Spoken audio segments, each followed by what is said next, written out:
Bueno, para los que no me conocen, mi nombre es Julia Albistur, soy contadora hace más de 25 años, profesora en la universidad, y en realidad esta charla era un poquito como para ponerlos un poco, darles algunos tips sobre el rol que tiene el corredor inmobiliario en lo que es el RIFE o el registro de contratos de locación de inmuebles. Si bien ustedes van a estar esperando algunas cosas que son recetas, van a ver que recetas no van a tener ninguna y que todos van a ser cuestionamientos, pero en la medida de que ustedes los puedan encuadrar en determinados parámetros, van a poder resolver todo aquello que tengan con algún cliente en particular. El registro, que lo creó la AFIP, para dar cumplimiento con el régimen de información que estuviera en la modificación de ley de alquileres, lo hizo a través de la resolución 4933, que como ustedes tuvieron una charla la semana anterior, les habrán dicho cuáles son las implicancias exactas sobre lo que sería la nómina de locaciones que tienen que registrarse en la AFIP. Como primer punto, debemos tener en cuenta que esto es un régimen informativo. Como cualquier régimen informativo, no tiene un efecto impositivo. Debí ponerlo en rojo entre muchas comillas, porque en realidad, si bien no modifica el esquema tributario del contribuyente, quiere parecerse a un blanqueo. En realidad lo que está haciendo el régimen de información es tratando de acercar todo el círculo que necesitan los contribuyentes para que quedemos cercados, sería la palabra. Entonces lo que no esté declarado por un lado, tengo la información por el otro, y nos van cercando de determinada manera que no podría haber evasión, si quieren llamarla de alguna forma, respecto de determinados temas. Ya el año pasado, cuando el contribuyente podía tomarse, en realidad el empleado se podía tomar como pago a cuenta de ganancias el alquiler, debía presentar la factura de la locación de vivienda, con lo cual lo que estaba haciendo es obligando al titular del inmueble a tener registrada la locación y pagar impuestos sobre ella, si no, no podía emitir la factura y no se lo podía tomar el contribuyente de ganancias. En este caso, va un paso más allá todavía, y entonces nos está diciendo algo que existe hace 20 millones de años, desde que existe la ley de impuesto a las ganancias. Está grabado con ganancias las locaciones, tenés que denunciarlas y tenés que pagar el impuesto sobre ellas. ¿No lo hiciste? Ah, bueno, veremos de qué lado encontramos la vuelta para tener esa información. En efecto, el régimen informativo lo único que tiene es un efecto de denuncia del contrato. No va a pagar más porque lo denuncie o porque no lo denuncie. Ahora, si no lo puede denunciar por determinadas circunstancias, el Estado lo va a tratar de coercionar por otro lado, por incumplimiento del deber de informar. Ahora lo vamos a ver en qué casos lo van a hacer. Ustedes, como lo habrán visto, este régimen lo que hace es denunciar todos los contratos de locación y la obligación es de aquel que es el titular del usufructo del inmueble, que en realidad es el que firma el contrato como locador, ¿sí? O arrendatario. También se pueden informar sublocaciones o subarrendamientos, y el titular del usufructo de ese arrendamiento es el que debería denunciarlo. Ese es el deber de informar, de quién es el titular del usufructo. ¿Qué contratos tienen que denunciar? Todos los que tengan como objeto un inmueble, ya sea un inmueble de vivienda o un inmueble comercial, arrendamientos de campo o locaciones temporarias, inclusive aquellas que son superficies especiales, que ahora lo vamos a ver, como por ejemplo en un supermercado que alquilan la carnicería. Si la persona que está locando la carnicería les da la posibilidad de desarrollar su tarea en forma independiente, tiene la llave, tiene un contrato que lo habilita, ese es un contrato que debe denunciarse. La resolución también dice que el locatario tiene la facultad, pero no la obligación, de poder revisar el contrato que subió el locador, modificarlo, y si no lo hubiese denunciado, también denunciarlo. En una palabra, esto lo que le deberíamos decir al cliente es: no quedes mal con el arrendatario, por favor, queda bien con el locatario cuando se vaya, porque tiene 6 meses más para denunciarte el contrato y cambiarte condiciones. Y a lo mejor, si no coinciden, esto termina en algo que se llama un requerimiento de AFIP, donde les van a pedir los datos, el contrato y demás para poder salvarlo. ¿Cuál es el rol del martillero o del corredor en el caso del registro del contrato? Es un intermediario que está habilitado para registrarlo. Puede hacerlo, pero no es su obligación. La obligación es del locador. Puede que exista un contrato entre el martillero y el cliente que sea un servicio adicional que le va a prestar al cliente, donde registra el contrato y para ello lo libera de la obligación al locador, ¿sí? Lo hace él. Para eso tiene que entrar a la página de la AFIP y con un nivel de seguridad 3 lo puede registrar. Y acá tenemos que hacer el primer corte, digamos, para hacer el análisis. Si bien es un servicio adicional que se le va a prestar al cliente, tenemos que pensar que si lo hacemos a través de la quit del martillero, de más está decirle que va a tener que existir una factura emitida por el martillero que tenga relación con ese contrato de locación que está registrando a otro locador. ¿De acuerdo? Bien. Pero también podría ser que este servicio que le prestamos no nos involucre. Entramos a la página de la AFIP con la quit y la clave del locador y registramos el contrato con sus datos. O sea que le brindo el servicio de registro, pero no como corredor o martillero intermediario, sino como si fuera el locador el que lo está denunciando. ¿Esto qué implica? No digo que desaparezca, ¿no? Porque la obligación de facturarlo está siempre, pero... ¿Sí? Bueno, entonces tengo dos formas de dar el servicio: a través de la página de la AFIP con la quit del martillero o con la quit del locador.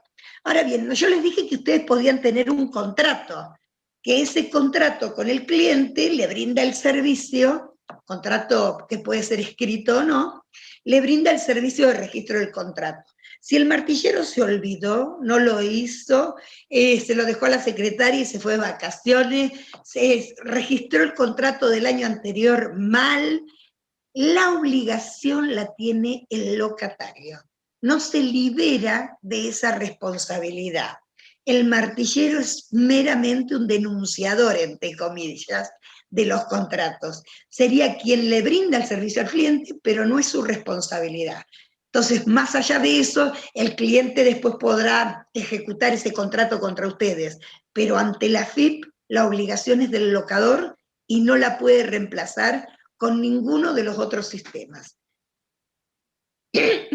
Estoy hablando de cuando no se registre, ¿sí? No le puede decir: lo que pasa es que yo se lo dejé al martillero y el martillero no me lo hizo, y entonces fui y le dije al contador y el contador tampoco me lo hizo. Es una obligación del contribuyente directamente. ¿De acuerdo? Por lo tanto, lo más conveniente cuando se trata de este tipo de requerimientos, que supongo que deben tener un costo adicional a una administración, si uno va a registrarle al cliente, tiene que hacer una tarea adicional para hacerlo, o de lo contrario, brindar un servicio diferente que otro para ese cliente. Deberíamos dejarle bien en claro que no lo libera de la responsabilidad al locador. Bueno, esta filmina ustedes la deben haber visto, que son los plazos de registración que nos da la AFIP. En realidad lo que está diciendo es: para todos los contratos anteriores, el vencimiento es el 15 de abril. todos los anteriores al 31 de marzo. ¿De acuerdo? ¿Y cuáles se registran? Los que se realizaron a partir de la vigencia de la nueva ley. La ley no se puede aplicar retroactivamente, por lo tanto, a partir del 1/7/2020, que empezó a regir la ley, todos los contratos celebrados a partir de ese momento y hasta el 31 de marzo del 2021, siempre que estén vigentes, vencen el 15 de abril. ¿Qué quiere decir con esto? Que un contrato que ustedes tienen temporario por enero, que lo hicieron del 1 de enero al 31 de enero del 2021, no está vigente al 31 de marzo, por lo tanto, al 1 de marzo, por lo tanto, no debe ser registrado. Digamos que les dieron un changüí por lo que ya habían hecho, ¿no? Ahora para lo de adelante no nos van a perdonar. Todos los contratos a partir del 1 de abril tienen 15 días desde el momento de la celebración. Y acá tenemos un punto para mirar, que es la fecha del contrato. ¿Cómo se considera para contar los 15 días para el registro del contrato? Es desde la fecha del contrato, no desde la certificación de firma, no de la presentación en algún lugar, no del impuesto a los sellos, es la fecha del contrato, desde el momento en el cual entra en vigencia la locación o la prestación de locación que están conviniendo entre las partes. Bien, la ley dice que el contrato debe ser escrito, hay una obligación legal para hacer los contratos de locación escritos. Pero si no lo tienen por escrito y ustedes están hablando con un locador que tiene un locatario hace 25 años el mismo y nunca le hicieron más contrato y sigue pagando y le ajusta, no tienen ningún contrato para poder mostrar a la AFIP qué es lo que está denunciando, debería buscar la forma de mostrar que lo está cobrando. La AFIP les pide que, además de registrar los datos, como por ejemplo lo de la fecha, además de eso les suba el contrato en PDF, o sea que lo vamos a tener que escanear y subirlo en PDF. Si ese contrato no lo tenemos, tenemos que buscar alguna prueba que diga cuánto es el importe, por lo menos. La factura, si la emitieron, el comprobante de depósito bancario o otro que pase. En realidad, ¿cuál es? Si está pagando el impuesto por ese contrato que está denunciando, no les van a decir nada porque en vez del contrato presentaron la factura B que le entregaron al contribuyente, al locador. ¿Se entiende? Pero algo tienen que subir, tienen que buscar una prueba de ello. Yo supongo que en los casos en que existe una factura, va a haber un contrato que podamos escanear, pero si no existiera, busquen la forma de que ese campo quede cubierto, porque si no, no pueden seguir pasándolo. Bueno, el tema de la fecha, que es el dato adicional, lo dijimos recién, que lo que importa es de la entrada en vigencia. Y les pide cuántos son los ingresos devengados por el total del contrato. Dice por el primer periodo de locación, porque en realidad después puede la renovación hacerla automática con muy pocos datos, donde no les pide el devengamiento. Va a haber casos en los que ustedes puedan saberlo, porque un local comercial van a tener determinado cuál es el monto total del contrato. Pero en un alquiler de vivienda que van a ajustar de acuerdo a un índice que todavía no saben cuál es, pueden estimar cuánto podría ser la totalidad del contrato o poner cero. Si pasa, ¿cuál es el problema? Si no puedo saberlo. A ver, yo puedo tener alguna estimación de cuánto pienso que es la inflación o la paritaria que pueden tener durante el año siguiente, pero si ustedes tienen alguna idea de cuánto puede ser dentro de 2 años que empiece a correr el tercer año del contrato, por favor me avisan que los quiero contratar para mi estudio para saber cuál va a ser la próxima inspección que me van a hacer. ¿De acuerdo? Adivinar lleva 5 años más de estudio de los que tenemos nosotros. Y no podemos adivinar cuánto es el contrato si no tenemos los índices. El estimado o cero, el que pase, lo va a aceptar la AFIP en el medio. Bien, si no lo hicieran, ¿cuál es el incumplimiento? El incumplimiento es un deber formal. Si es un deber formal... Perdón. Sí. Una pregunta. ¿El estimado podría ser el del primer mes por 36? No. Si vos estimás que es ese... El contrato va a durar 36 meses. Sí. Si vos estimás que es Pero ese... no Pero vos perjudico no... a nadie. Ni... No, porque no lo podés perjudicar, porque nadie te puede obligar a vos a que vos adivines cuánto va a ser la inflación y la paritaria que va a formar un índice que nadie sabe cómo va a estar determinado y que va a ser publicado por lo menos 6 meses después. No lo vas a perjudicar. Si vos pones un monto estimado, lo vas a hacer. Es más, cuando vayas a pagar impuesto a los sellos, ¿con qué valor te lo van a tomar?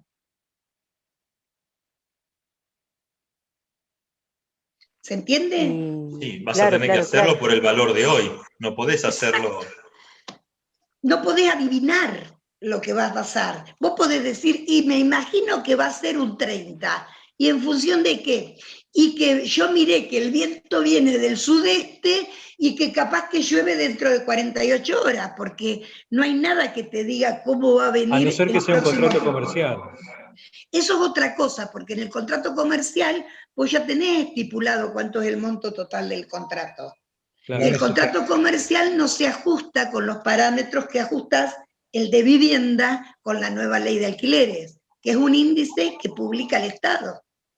Sí, sí. ¿De acuerdo? Es más, por eso les digo que a veces hasta con 0 debería poder entrar, porque ahí no hay nadie que te pueda decir cuánto va a ser lo que va a cobrar. Lo que sí te lo va a decir es a fin de año el impuesto a las ganancias. Ahí seguro que lo vas a tener que poner. Bien. Ahí lo tendrás que ajustar entonces, Julia. No, vos no ajustás nada. En el informativo no ajustás. Okay. Vos lo que haces es declararlo el impuesto en tu declaración de impuesto a las ganancias, pero en la denuncia del contrato no necesitas ajustar nada. Lo que te pide es que si existe algún cambio, como por ejemplo, rescisión del contrato, modificación de algunas cláusulas que impliquen modificación en el monto. No sé, ahora terminaron de hacer, estoy inventando, terminaron de hacer un inmueble, una propiedad horizontal, y a partir de este momento van a pagar expensas y tienen que estar en el contrato. Esa modificación sí la tenés que registrar. ¿De acuerdo? Pero que vos tengas que registrar por el ajuste normal y habitual, no. Eso no sé. O sea, insisto. Julia, ¿qué opinas en relación, una vez que estén todos los contratos subidos, la AFIP tiene un sistema realmente de control cruzado con ARBA y una serie de cuestiones, o es todo verso y no lo van a poder controlar a esto? Mira, yo te digo que la base de datos más grande de la Argentina la tiene la AFIP. Las máquinas, el hardware más grande de la Argentina lo tiene la AFIP. La AFIP nos llama para hacernos inspecciones por una factura apócrifa de Santa Fe que saltó y sabe que vos la tomaste en IVA hace 3 meses. O sea, si hay alguien que puede cruzar algo es AFIP. Ahora, que sea la intención, no lo creo. Yo creo que la intención, como ha sido todo desde el 92 para acá, es ir ayornando, ir llevándote para ir encuadrando las cuestiones. Vos pensás que en el año 92 nadie emitía una factura, nadie. ¿Sabés quién te daba la factura? Cuando comprabas un televisor y por la garantía. Pero no tenías un gasista, un techista, y ahora les voy a hacer un cuento que mis alumnos lo saben ya. Cuando yo me recibí, había que inscribir a las mediatrices, ¿sí? Las que trabajaban en los bares de la ruta, ¿se acuerdan? Que después los cerraron. Había que inscribirlas. No sé a quién le iba a hacer factura, pero dentro de las actividades estaban hasta eso. Que era que lo iban a perseguir porque no lo facturaron. No, te van llevando a cambiar una cultura y a incorporar todo lo que debes pagar sobre las cosas. Había gente que vivía de alquileres con un montón de propiedades y nunca pasaba nada. Y vos ves que ahora son cada vez más los que se van incorporando a los impuestos como bienes personales y ganancias, porque va cambiando una cultura. Yo no creo que los vayan a perseguir. Si cruzan justamente alguno, por lo que yo les decía, alguien con toda la maldad, te hizo la denuncia 6 meses después porque vos no denunciaste el contrato. Pero lo que sí creo es que lo pueden cruzar con información tuya. Pero recuerden hace unos meses atrás, en algunas partes del país, algunas inmobiliarias recibieron algún tipo de inspección de la AFIP solicitando información sobre los propietarios, etcétera. Eso después pareciera que se cortó. ¿Vos qué opinás? ¿Es algo que no van a sé qué insistir con hicieron, eso? pero la AFIP no te pide información así a tontas y a locas. Va específicamente a un contribuyente. Lo que puede ser es que te hayan allanado una inmobiliaria por alguna denuncia de algo específico. Pero si no si lo van a intimar, no creo que le vayan a pedir quiénes son sus clientes. Chicos, imagínense si nos pidieran a nosotros quiénes son tus clientes. ¿Qué tienen tus clientes? Me lo pueden hacer con un requerimiento de un juez, si no, no me lo van a poder hacer. Inclusive, lo podrían hacer con los abogados. O podría ser hasta con un cirujano plástico. ¿Quién es tu cliente?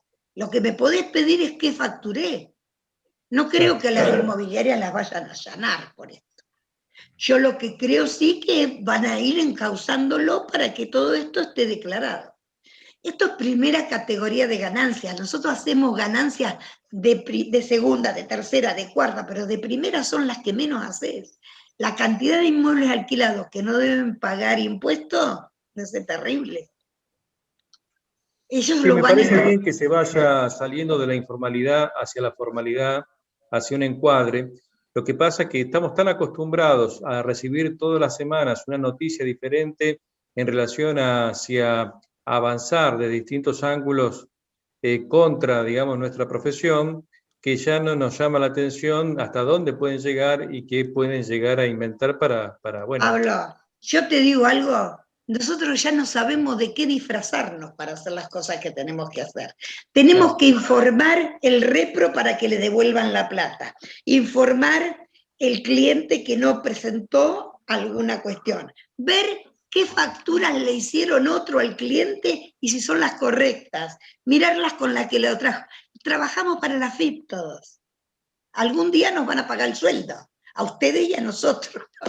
Nos van a pagar el sueldo para eso, porque trabajamos para la FIP. Insisto, para mí esto es una forma de ir encauzando y diciéndote, si no venís por acá, en algún momento quedás afuera y te vas a caer. Para ir llevándolo, y alguno caerá en la volteada, pero no creo que sea algo sistemático para hacerlo ahí. Igualmente, si no se cumpliera, si no se cumple con el registro del contrato, la ley de procedimiento tributario toma como infracción la falta de información, ¿sí? O sea que sería incumplimiento a los deberes formales de informar. Eso no tiene multa automática, como si no presentaste el IVA. Lo que tiene es una adecuación, pero primero te va a venir y te va a preguntar ¿por qué no lo informaste? Si no lo pudiste informar por algo, lo podés levantar. Pero suponete que no, que siguieras. A lo sumo lo que tiene es una multa que para persona física está graduada entre 1 y 5.000 pesos. Y para persona jurídica entre 1 y 45.000 pesos. Por cada contrato que no declares. Una vez que te engancharon con uno, es muy probable que mires que tienen otro que no tenés declarado, ¿no? Pero en definitiva tampoco la multa es algo tan grave para decir voy a blanquear. Yo creo que blanquean porque hay otra serie de cosas que no podés hacer si no blanqueas el ingreso. Vos te vas a comprar un auto de determinado valor y necesitas presentar una certificación de licitud de origen de los fondos. ¿Y cómo vas a presentar eso si no tenés un ingreso en blanco? ¿De dónde sacaste la plata para comprarte la camioneta? O, no sé, en el caso de propiedades debería ser como hacen los escribanos, pero ponerle, a nosotros nos piden que presentemos, que le hagamos una certificación para saber con qué pudo pagar determinadas cosas. Cada vez te lo van a cerrar más y vas a tener que ir declarando para poder gastar, ¿sí? Sobre todo lo que va a nombre de una determinada persona. Y la facturación de más de 2.000 pesos tenés que ponerla a nombre de alguien. No podés mandarla a consumidor final. ¿Se entiende? Hay casos especiales de los contratos, como les decía, que para registrarlos, que es como el caso de las cocheras, por ejemplo. Piensen que la forma de razonar esto es registro de locación de inmuebles. Entonces, puede ser que alquiles una cochera en la que te dan un lugar determinado, la número 15, la llave para que vos entres y salgas cuando vos quieras, y lo manejes como si estuvieras alquilando un inmueble independiente, a pesar de que no esté cerrado. En ese caso están las locaciones de un inmueble. Ahora hay otro tipo de cocheras que son guardacoches en realidad, que hasta a veces lo que hacen es lavarte el auto. Ahí te está brindando un servicio de guardar el auto. Vos dejás el auto con la llave, viene alguien, lo acomoda, nunca está en el mismo lugar, o sea que en realidad ahí te están brindando un servicio y ese contrato no se registra. ¿Se entiende la diferencia? O sea que uno tendría que asimilarlo al razonamiento de un inmueble. ¿Cómo puedo tener yo el uso del inmueble cuando lo estoy locando? En el caso del comodato, que en realidad el comodato, como ustedes saben, es un contrato no oneroso, ¿sí? Porque en el comodato no existe una contraprestación, ¿sí?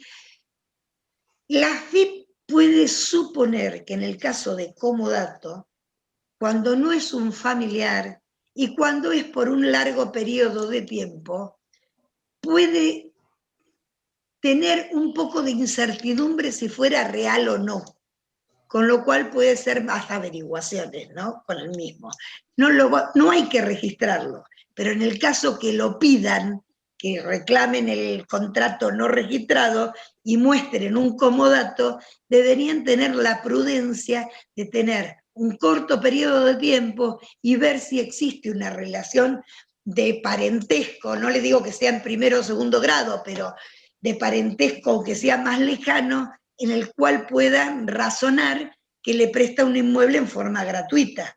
¿De acuerdo? Cuando existe un condominio, si uno de los condóminos lo declara el contrato de alquiler de todos, tiene que poner el porcentaje en cada lugar. Ojo con ingresos brutos, porque cuando hay un condominio que por ahí nos salva un poco de gastos por otro lado, en ingresos brutos se toma como único mínimo lo mismo que si estuviéramos alquilando una cochera, ¿sí? 36.000 pesos al mes, nada más.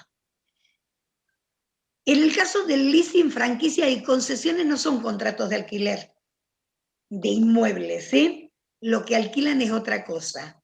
El alquiler del leasing no se hace de una locación de inmuebles, sino que es un pago a cuenta de algo con derecho a compra.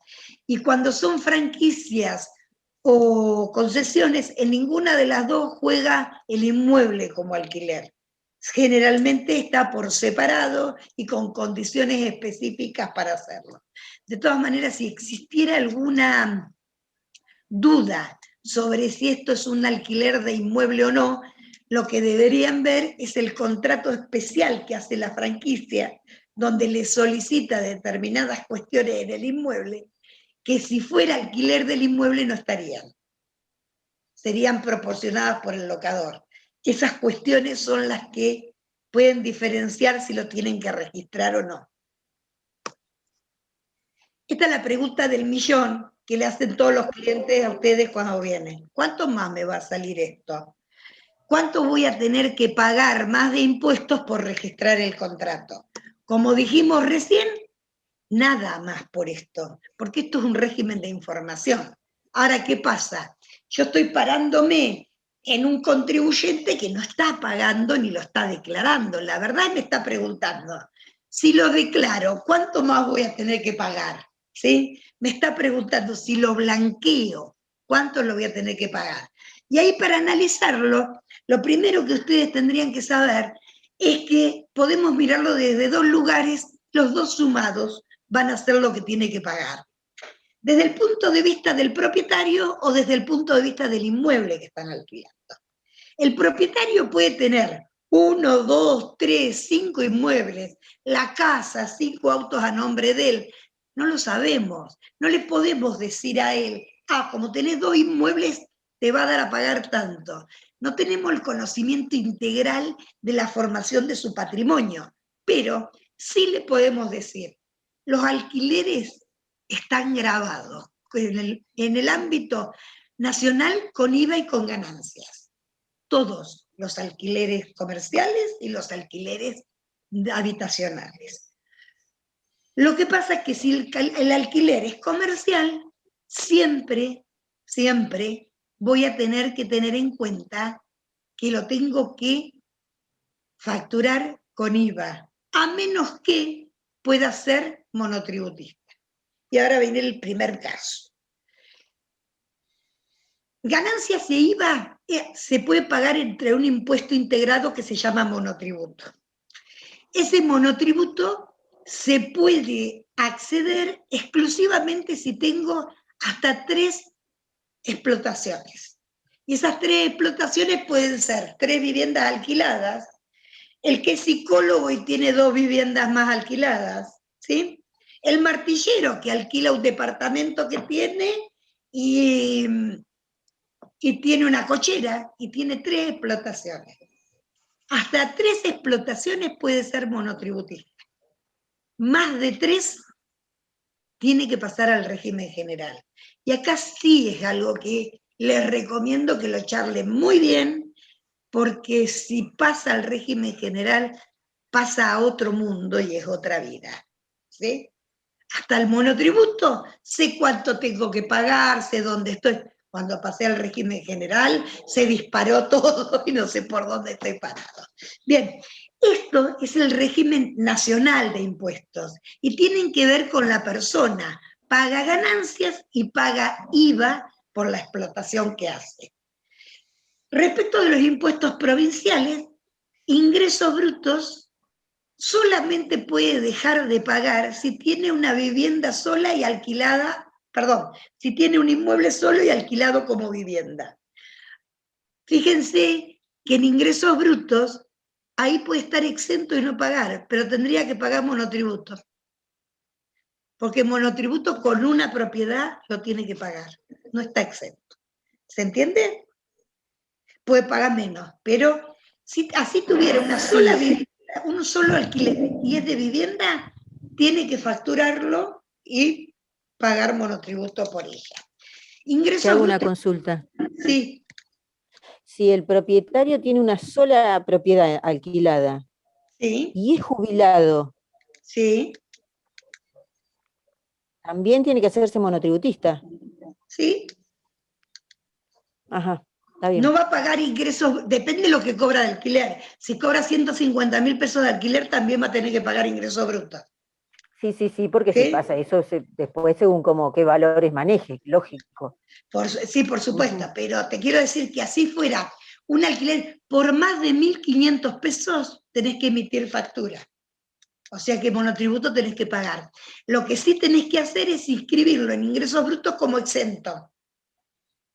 Porque si no lo inscribís, estás faltando también y te pueden cobrar multa por falta de presentación. Es exento en ingresos brutos. También. En ese caso, pobre jubilado, ¿no? Pero bueno. Sí. Y otra cuestión que también tiene que ver con la persona es el inmobiliario complementario. Porque tiene que ver con la cantidad de partidas que tiene el contribuyente. Tampoco podemos saber que si declara un alquiler, tiene a nombre de él más propiedades y está incluyendo una propiedad más y el impuesto complementario, el inmobiliario complementario va a empezar a surgir ahora. Eso es la integralidad del contribuyente, que no la tenemos porque tenga un inmueble alquilado. Para eso hay que conocerlo todo al cliente, ¿sí? Respecto del inmueble, paga el impuesto inmobiliario, ¿sí? Y paga bienes personales, si llega al mínimo.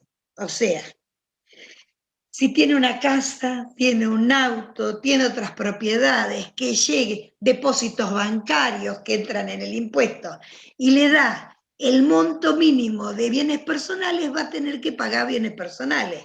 Tampoco podemos saberlo con un inmueble que está alquilando, que me está preguntando. ¿Se entiende la integralidad que decimos de esto?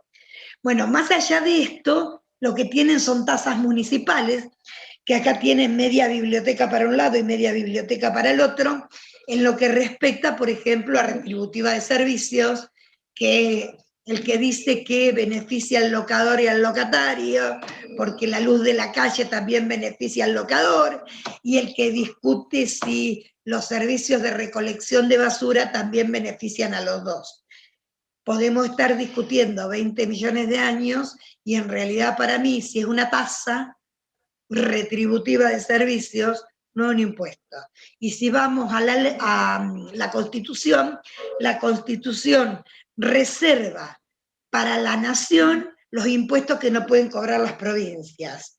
¿De acuerdo? O sea, las provincias cobran los impuestos directos, que es el inmobiliario, el automotor. Debería cobrar el impuesto a las ganancias, que es directo también, pero lo tiene subsumido en el Estado. Y el Estado nacional, los indirectos, el IVA, por ejemplo. Pero las municipalidades, ninguna tiene el poder para poder implementar impuestos. Lo que pueden cobrar es tasas. De hecho, se llaman tasas.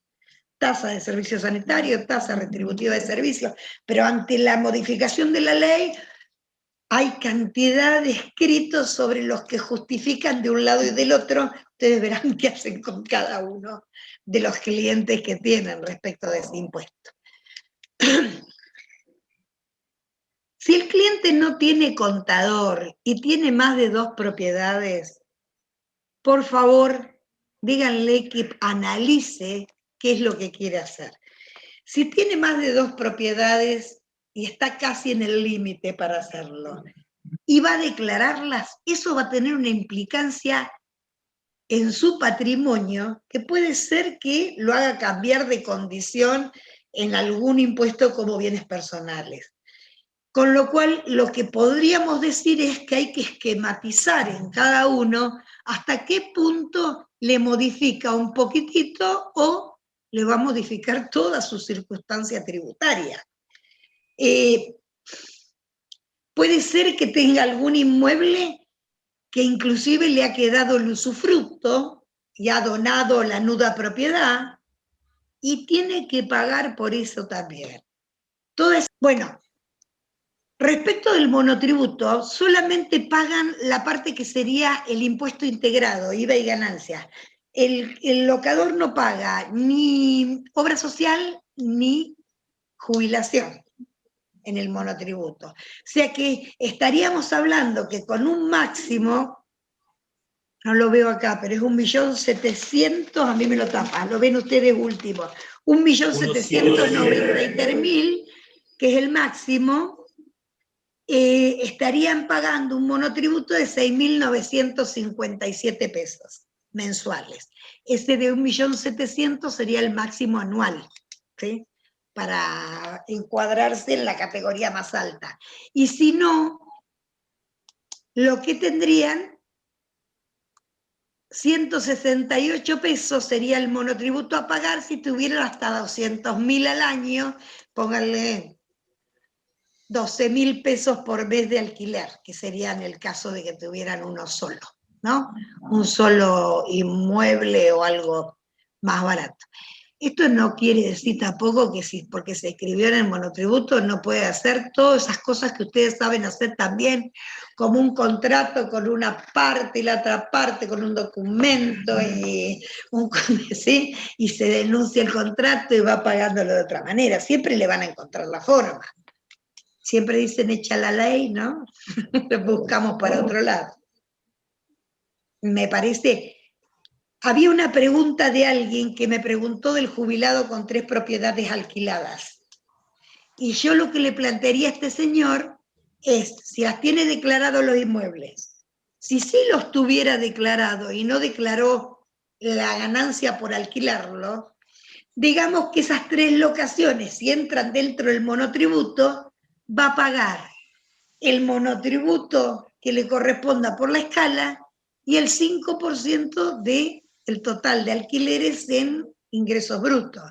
Eso va a ser lo que le va a costar pagar. Ahora, si esas 3 propiedades no están declaradas, no aparecen en ningún lado, tendríamos que ver si podemos lograr que esas propiedades, más la casa, más el auto que tenga, no llegue al mínimo de bienes personales, porque en ese caso lo único que estamos viendo es ganancias, y lo podemos arreglar con 1 año para atrás. ¿Sí? Ahora, si llega al mínimo de bienes personales, está sonado.